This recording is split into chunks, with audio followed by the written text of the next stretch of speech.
Let's go through the care requirements for the Philodendron Pink Princess, Philodendron Brasil, and Philodendron White Princess. I have absolutely loved having a fully pink leaf on my Philodendron Pink Princess, but after 4 months it is time to snip her off. As you can see here, she's starting to lose her luster, which is very common with variegated plants. The pink on this plant and also the white on a Philodendron White Princess and a Thai constellation don't have any chlorophyll in them. This lack of chlorophyll means it's harder for the leaf to absorb sunlight and also water. This means they're not photosynthesizing as well and will turn brown faster. Whilst some people snip off fully variegated leaves right away, I was obsessed with this fully pink one, wanted to enjoy her and also see how long it lasted. This pink leaf stayed pretty for 4 months, which was also over winter. To me, that is a pretty good run. You can see that I have 2 new leaves shooting out, so clearly leaving this pink leaf on for longer didn't cause any issues for the rest of the plant. As well as removing the fully pink leaf, I also took off the leaf sheaths. These will slowly rot anyway, so I like to remove them to help deter pests. You can see here what the pink leaf looked like as she was unfurling, and honestly, I'm still so obsessed with it. Whilst I'm here reminiscing over the fully pink leaf, let's go through some care for the Philodendron Pink Princess. As with a lot of variegated plants, they do like a brighter spot in your home. Mine is in a room which gets plenty of sunlight. While for most of the day it's in direct sunlight, she does get a bit of the morning sun as well. Whilst they thrive in a brighter spot, you don't want too much direct sunlight, especially in the afternoon, as this can scorch the leaves. The Pink Princess can be susceptible to spider mites and also scale. To prevent this, I like to spritz mine down monthly with neem oil. Make sure you are diluting your neem oil, or you can also buy some which are pre-diluted. Spritz it on your plant and then wipe it off either with a cloth or a glove. After using neem oil, make sure not to leave your plant in the sunlight. The oil does increase the chance of it getting scorched or sunburned. As well as wiping down the leaves with neem oil, I also like to go in with a mister.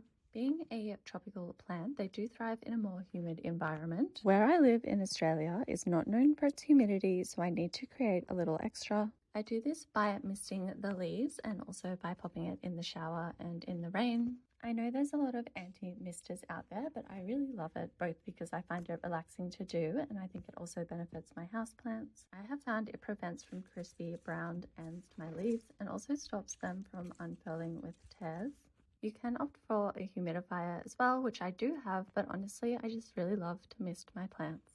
As well as misting, you can also shower your plants as well, depending on the quality of your tap water. I use slightly warm water to not shock the plant. I keep the plant in the decorative pot whilst I do this, so I'm not making a mess of the shower. I will then let it fully drip dry outside of the decorative pot, so we don't have waterlogged soil and attract fungus gnats.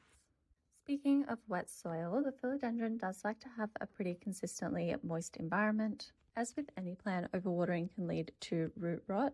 I water mine about every 7 to 10 days depending on the season. I also add a liquid NPK fertilizer once a month in summer and spring, and I will do it once seasonally in winter and autumn. In the cooler seasons, I will also add a grow light to my setup. Most variegated plants have higher sunlight needs, and during winter she sometimes isn't getting enough light. If you're losing the variegation in your leaves or they're going brown really quickly, it can be a sign of lack of sunlight. Propagating this plant is fairly easy. You just need to make sure you snip somewhere with a node. You'll see the nodes sticking out on the stem, so you want to cut below there, and the nodes should turn into roots with water propagation. I have had this Philodendron Pink Princess for over a year now, and whilst this was the first fully pink leaf I've had, I have had other ones with higher variegation, which I've also had to snip off over time. Whilst it is a little bit sad to cut off pretty pink leaves, pruning your plants is always a good idea. It helps to promote new growth and also helps to shape your plant. For the leaves with higher variegation, I will often remove the whole leaf. If you've only got a smaller section of variegation which goes brown, but the rest of the leaf is green, I will sometimes just snip this section off. I have done this a few times now, and the rest of the leaf has been absolutely fine after doing this. You can see I'm removing a smaller section here, but I've also got a leaf which I've cut in half, which is absolutely fine. Now, whenever I show off this Philodendron Pink Princess, the number one comment is, how do I get these leaves so big? As well as ensuring that you've got proper sunlight, I highly recommend staking your plant. These plants are climbers, and if you give them the proper support, they can spend more energy growing bigger leaves instead of trying to keep themselves upright. I go for the trellis because I prefer the look and low maintenance approach, but you can also add in a moss pole if you prefer that. Don't be scared to put your plants out in the rain as well. This will help clean your leaves and give them some added nutrients. It also makes the best sound. I absolutely love the Philodendron Brasil. I think it is so stunning with its heart-shaped leaves and variegation. The beautiful foliage will have stripes of lime and yellow and even a red hue when unfurling. Let's give my philodendron a little spa day and ensure those leaves are really shining. Due to the placement and the number of leaves, I definitely don't clean this plant as often as I should. Keeping the foliage on your plant clean is important because it helps photosynthesis and also pest prevention. As well as benefiting the plant, it also looks better as well. Instead of spending an hour wiping the front and back of each leaf individually, I've just put my whole plant in the tub.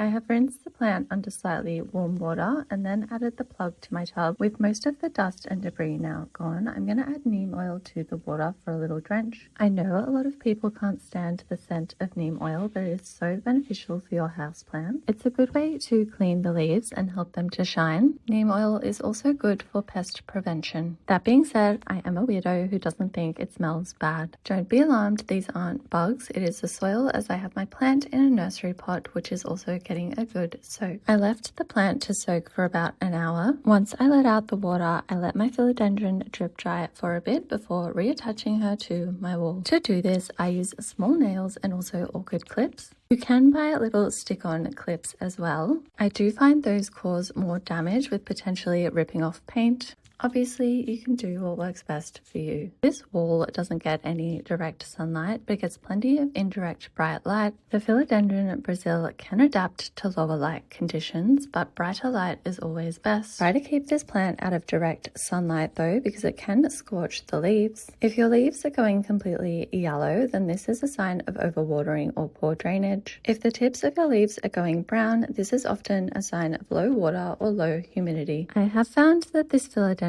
is quite a slow grower. I moved to this plant here 5 months ago and I wasn't sure that it had grown at all. Luckily, I had filmed the process and went back and looked at the original video. Whilst the plant isn't much longer, it has really bushed out, which I actually much prefer. This philodendron can climb or trail. I have found that supporting plants helps them to grow bigger foliage. Originally, I had this plant on a cocoa coir pole, and whilst I loved the look, I decided to change it up when repotting. The gold planter didn't have any drainage, which is a big no-no. I also discovered that this plant had a death plug, which is so frustrating but very common. The root system was so small, I didn't need to go up a pot size. Death plugs are used by many growers to cultivate the plant. The netting is supposed to disintegrate as the root system grows, but I have found this doesn't always happen. As a result, you can have stunted growth. So if your plant isn't growing at all, check the soil for a death plug. As for general care for this plant, I tend to water weekly and live in a fairly dry environment. You can fertilize monthly in summer and less in winter. Use a soil that is well draining. I find an aeroid mix works perfectly for philodendrons. Happily, the Philodendron Brasil is very easy to propagate. Choose a healthy stem with at least 2 leaves and cut just underneath a node. Often aerial roots will already be growing, so this is a good spot to cut underneath. I prefer to water propagate my plants because I enjoy watching the roots grow. Once the roots reach 2 inches long, you can transfer it to soil or you can leave it in hydro a bit longer like I have. Taking cuttings or pruning your houseplants is a great way to get them to branch out, and let's be honest, who doesn't love a big bush? Let's add a cocoa coir pole to my Philodendron White Princess so she doesn't fall right out of the planter. I like using these poles for support as they are bendy, versatile, and a neutral color. I use twine to attach my plant to the pole and make a loose bow. Whilst the roots can grow into the pole, this isn't the goal here. I just want a little bit of support to help those leaves grow bigger. Once this philodendron reaches the top of the pole, I'm going to chop and prop her.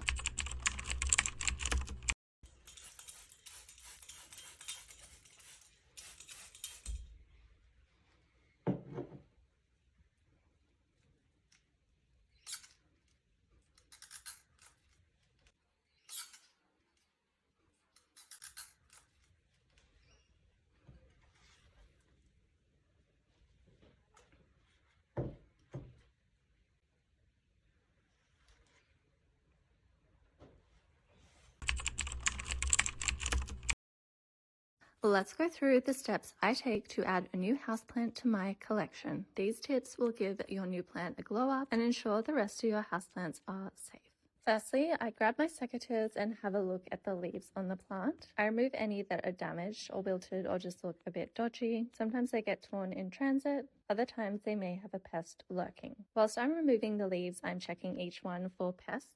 I'm also checking every other leaf and stem on the plant. You can see here inside this Philodendron Pink Princess stem, there's a little tiny bit of webbing. This is often a sign of spider mites. I also noticed that this stem didn't have a leaf, so snipped her off as well. Like the stem, a few of the other leaves did have a few little marks on them. This could be a sign of a pest or can also be residue from the pesticide that the plant store uses. Regardless of what it is, I'm going to give it the same treatment. This will deal with any pests and also give her a good clean. Now that I've removed all the leaves that I want to, I'm going to pop her in the shower and give her a good rinse down. You can definitely do this outside with a hose instead. My goal here is not to soak the soil, but it is really focusing on the leaves and stems. I'm going to wash the back and the front of each leaf.